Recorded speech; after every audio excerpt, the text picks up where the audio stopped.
My God, is this show incredible. Invincible Season 3 is off to a hot start. Each episode has not only upped the ante, but has gotten better and better from the one before. Let's talk about the brand new episode 4 of Season 3 with full spoilers. Two major storylines happen in this episode. One happened with Mark, and then one finally, the storyline with Alan the alien and his father Nolan with the Viltrumites. We'll get to that a little bit later. Let's go ahead and start with Mark as he went off to the distant, very, very dystopian future where the Immortal has enslaved the planet hundreds and hundreds of years in the future. He is dealing with the twins who stole the Declaration of the Independence earlier in the season. We learn why. We learn where they came from. They are from the future, and they are going back in time to try to steal things that could help them in the future that they live in. And they have exhausted all resources that they could possibly think of until they come into contact with Invincible. They take him to the future, and they think he is the only one that can stop the Immortal. And he finds out that the Immortal is basically doing all of this by orders of Invincible, at least his Invincible, the Immortal's Invincible from this future.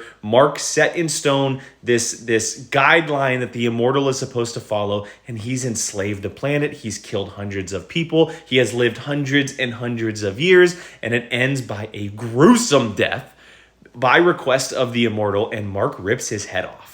Unbelievable. Like, absolutely. I honestly, I wasn't sure it was actually going to go there. I know it's the Invincible. I know that we see crazy things in this show, but Mark is trying to live by a certain code, but his hand was essentially forced. Now, I don't know what kind of impact it's going to have on him, especially when he comes face to face with his version of the Immortal. But like, what a crazy sequence to see this character, in the position that he is in so far into the future, see the world in the position that he is in, and telling us that his version of Invincible had left him in charge of the planet, and that all of the decisions he made is because of Mark. I'm very curious what happened to that Mark, where his family is, where he went, and how long he's been gone. I don't know if we'll get there and know, but it's very curious to know that basically all of the other versions of Mark Grayson, all of the other alternate versions of Invincible are evil, and we are following the lone hero of this character. And don't worry, I didn't forget about the beginning of the episode that's going to pay off later when Mark confronts Cecil about the robot that's basically been covering them,